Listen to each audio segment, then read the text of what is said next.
Helicopter পালিয়ে গেছে, হাসিনা পালিয়ে গেছে, এই জেনারেশন পালায় যায় না।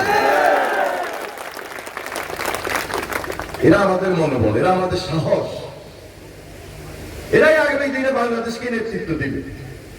তাদের নেতৃত্বে আজকে রাজনৈতিক দল আমরা ঐক্যবদ্ধ হয়েছি। 17 বছর আমরা ত্যাগ স্বীকার করেছি।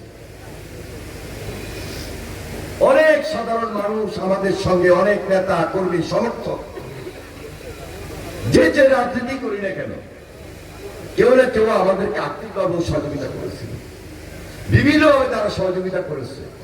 সবাইকে মামলা দিয়েছে, তারা গ্রেপ্তার করেছে, আর অনেক পরিবার বুক খুলে শিকার হয়েছে। আজকে লকডাউন দেয়,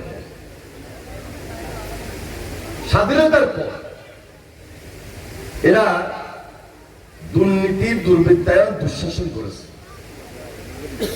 এদের হাতে ছিল মুজিব বাহিনী, এদের হাতে ছিল রক্ষী বাহিনী, এদের হাতে ছিল লাল বাহিনী, এদের হাতে ছিল নীল বাহিনী।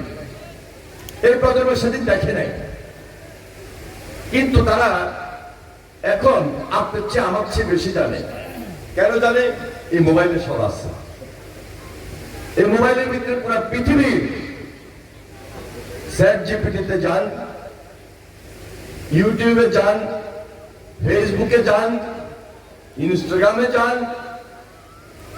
আপনি এক্সেন্ডেলে যান, যত জায়গায় যাবেন অনলাইনে টিপ দেওয়া মাত্রই এদের কাছে সকল রাজনৈতিক দলের অতীত ইতিহাস চলে আসে, প্রত্যেক রাজনৈতিক ব্যক্তির কর্মকাণ্ড চলে আসে।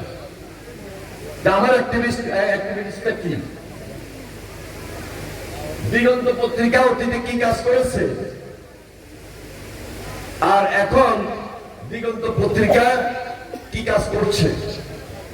কেন দিগন্ত পত্রিকাকে বন্ধ করা হইল? আপনি এখানে টিপবেন, বাইরে যাবে। ইসলামিক টিভি কেন বন্ধ করা হইল? চ্যানেল ওয়ান কেন বন্ধ করা হইল? কারা করছে, কি কারণে করছে? এগুলা ছিল আওয়ামী লীগের দুঃশাসন।